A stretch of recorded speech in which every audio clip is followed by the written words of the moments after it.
Assalamualaikum warahmatullahi wabarakatuh. Perkenalkan, nama saya Fitriani. Saya dari S1 Kebidanan kelas B Universitas Palembang.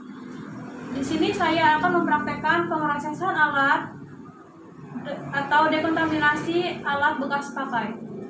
Dekontaminasi yaitu upaya suatu untuk mencegah terjadinya atau memusnahkan mikroorganisme dan kotoran yang melekat atau menempel pada peralatan medis bekas pakai atau terkontaminasi pasien. Dekontaminasi mencegah dan meminimalkan kejadian infeksi kepada pasien, petugas, pengunjung, dan masyarakat di sekitar rumah sakit. Dekontaminasi membuat alat-alat lebih aman untuk petugas pada saat dilakukan pembersihan. Tujuan dari dekontaminasi ini yaitu memutus mata rantai penularan infeksi pada peralatan medis bekas pakai kepada pasien, petugas, pengunjung, dan masyarakat di sekitar rumah sakit. Indikasi dekontaminasi ini yaitu alat medis bekas pakai, permukaan meja atau permukaan yang tercemar tumpahan darah atau cairan tubuh pasien, linen habis pakai atau yang tercemar cairan darah atau cairan tubuh pasien. Di sini juga ada jenis-jenis dan macam-macam dekontaminasi, yaitu menggunakan cara cuci bersih menggunakan larutan klorin dan air bersih, yaitu 1:9 menggunakan 0,5% larutan klorin. Yang kedua yaitu ada teknik DTT atau disinfeksi tingkat tinggi. Yang pertama dengan cara merebus, mengkukus, dan secara kimiawi. Sebelum melakukan pemrosesan alat, di sini saya sudah menyiapkan alat dan bahan untuk pemrosesan alat yaitu kompor dan alat pengukus, baskom, larutan klorin, gelas takar, korentang, sikat, lap bersih atau duk, deterjen, alat medis bekas pakai. Di sini alat medis bekas pakai pra melahirkan, tisu, dan di sini ada baki untuk menyimpan jika nanti peralatan sudah dicuci akan disimpan di baki ini.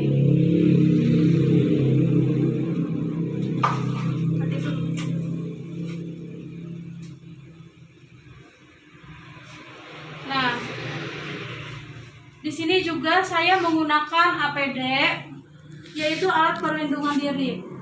Menggunakan masker, kacamata, handscoon, celemet, dan sepatu boot atau sepatu tinggi.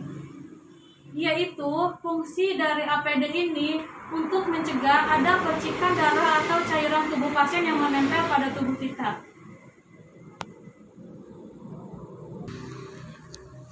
Dan saya akan menyiapkan 2 baskom.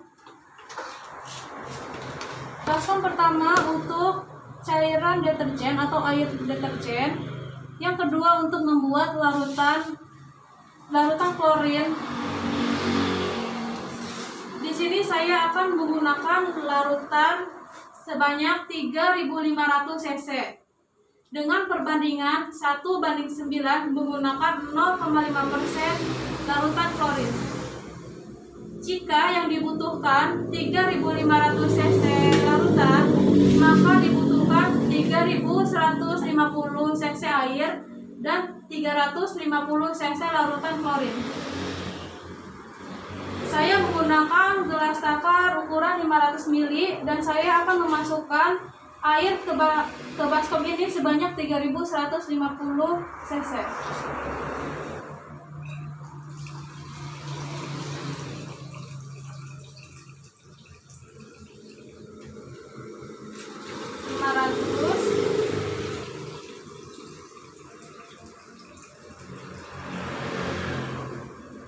Seribu,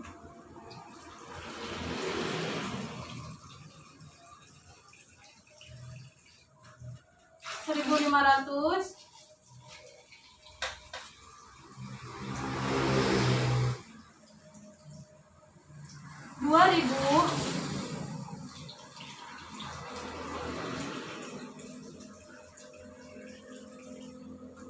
2.500,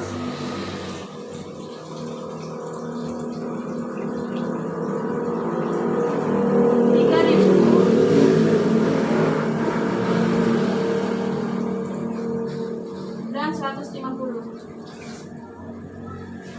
Dan saya akan memasukkan larutan klorin ini sebanyak 350 cc.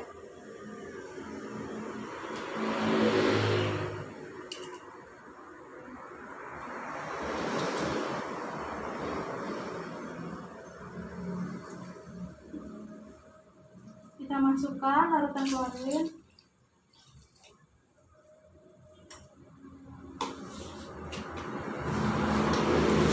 Lalu aduk sampai rata supaya cairan klorin dan air menyatu.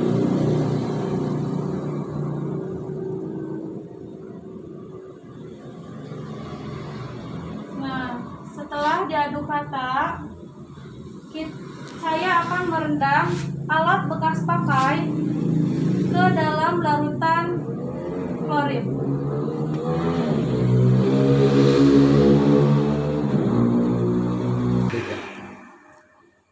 Nah, setelah larutan klorin menyatu dengan air, saya akan memasukkan peralatan ini atau merendam peralatan bekas pakai ini ke larutan klorin. Kenapa alat bekas pakai harus direndam? Karena untuk membunuh kuman-kuman yang menempel pada peralatan bekas pakai. Kita masukkan. Prinsipnya yaitu harus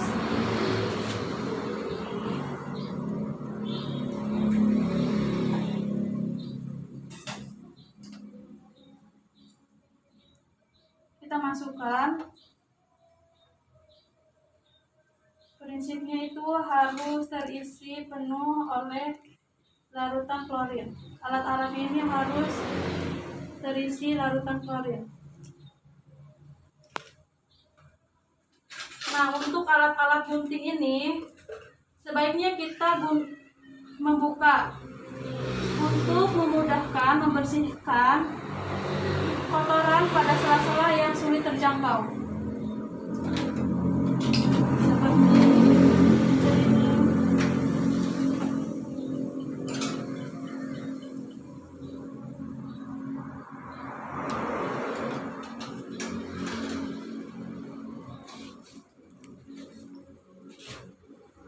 Nah, peralatan ini harus terendam. Kita tunggu rendaman ini selama 10 menit. Sambil menunggu perendaman sampai 10 menit, saya akan membuat air deterjen.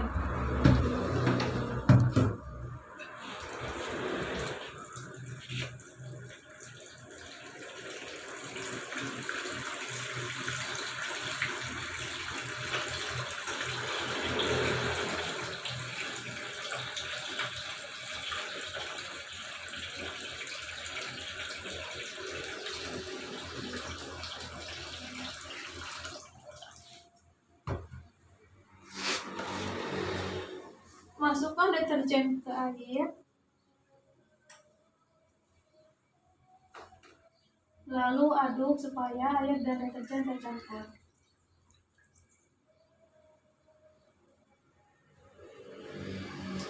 Nah, setelah 10 menit direndam, alat-alat yang direndam oleh larutan klorin ini akan saya masukkan ke air deterjen.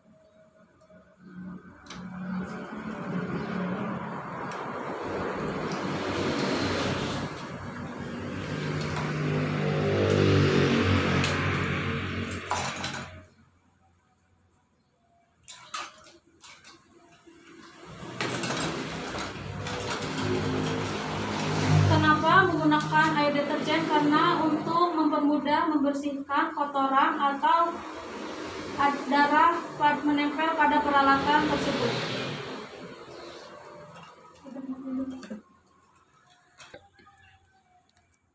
Setelah peralatan medis dimasukkan ke air deterjen, di sini saya membersihkan alat medis ini menggunakan sikat.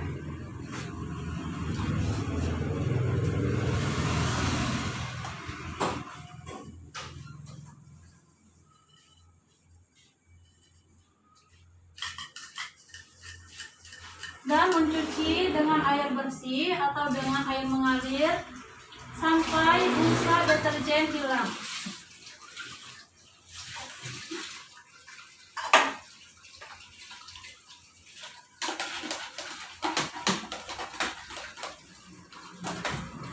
Membersihkan sampai ke sela-sela alat medis untuk menghilangkan kotoran atau darah-darah pada alat medis tersebut.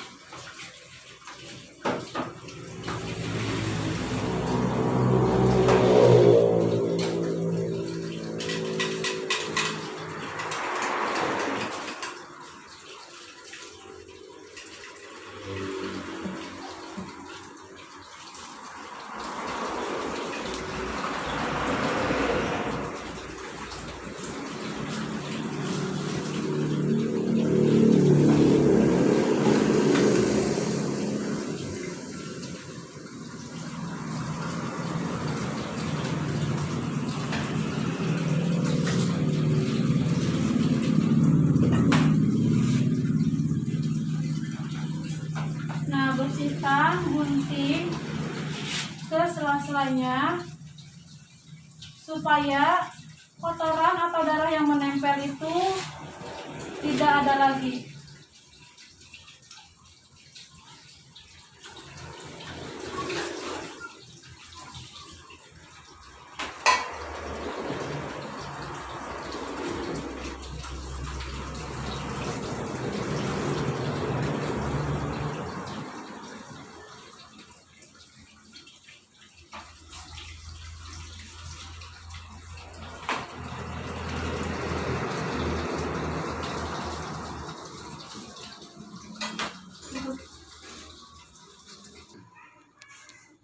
Setelah membersihkan alat-alat medis ini menggunakan air deterjen, saya akan merebus peralatan ini,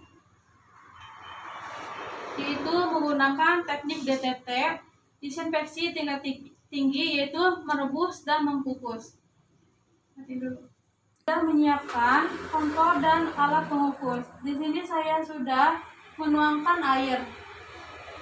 Nyalakan api. Tunggu sampai mendidih. Nah, selanjutnya, kalau sudah mendidih, kita masukkan alat-alat medis tersebut ke alat merebus.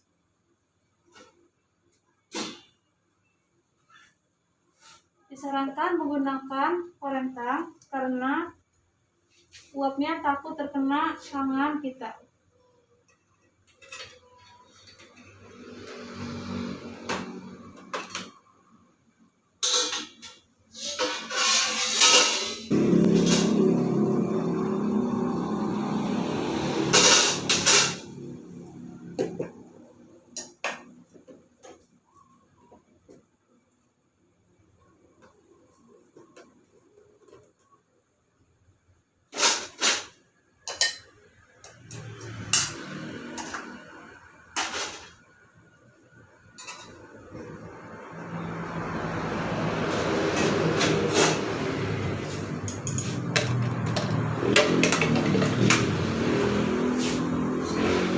Dan kukus sampai 20 menit.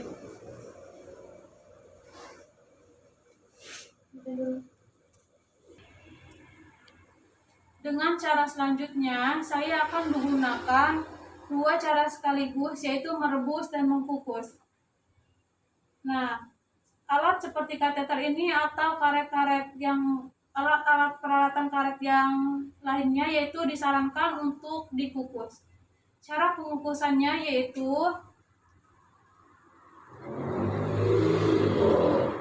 kita pakaikan lap atau duk bersih pada alat karet tersebut.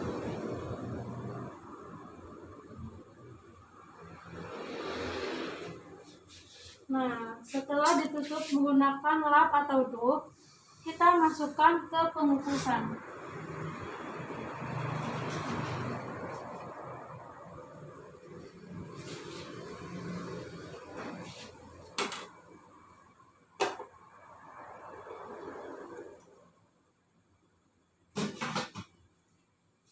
Tunggu 20 menit dari sekarang.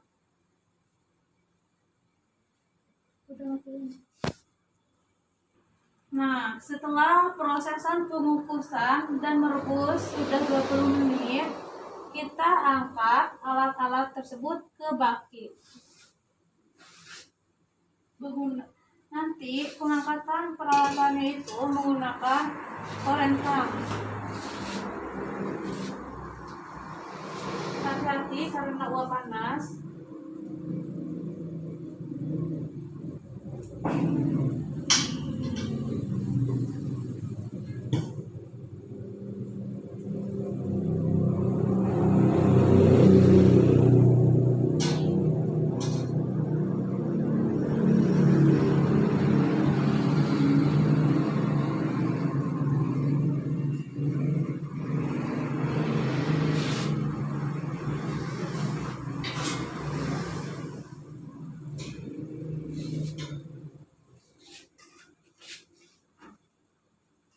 Kita angkat.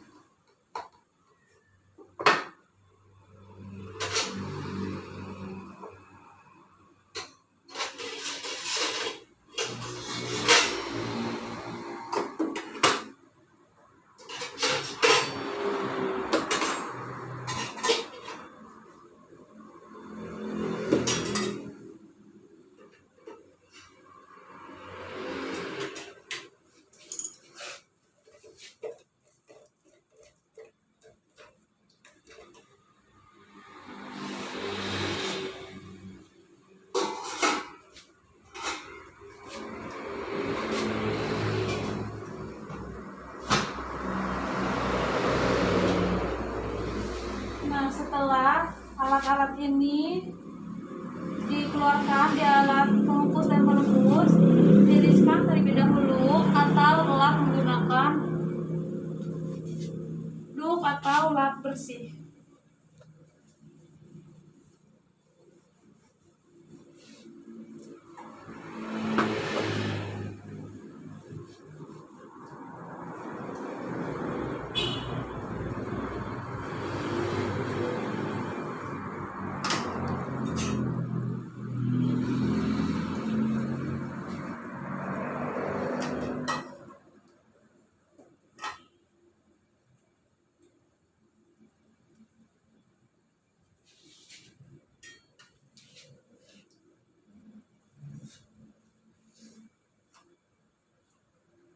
Nah, jika tadi membersihkan butir ini dibuka, kita balikan lagi atau ditutup seperti semula.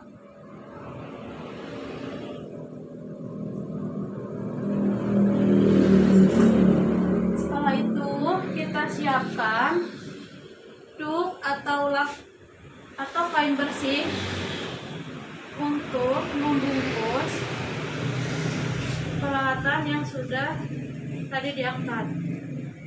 Setting terlebih dahulu alat-alat ke dalam bak instrumen.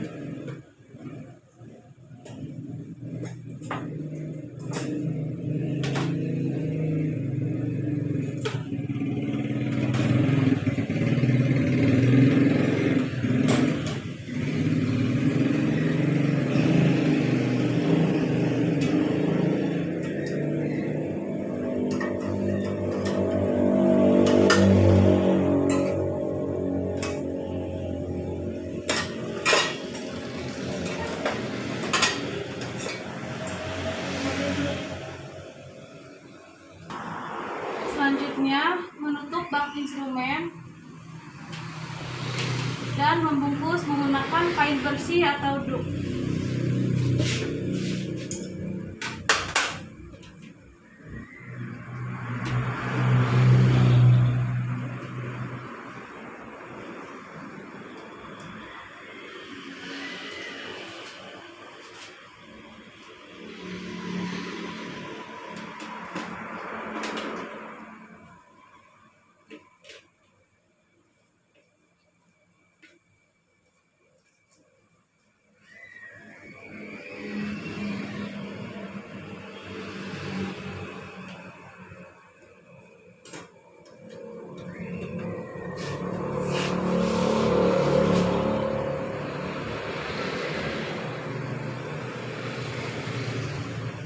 dan simpan pada lemari.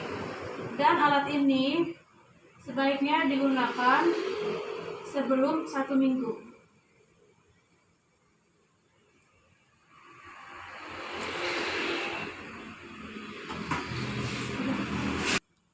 Cukup sekian dari saya. Mohon maaf jika ada kesalahan. Wassalamualaikum warahmatullahi wabarakatuh.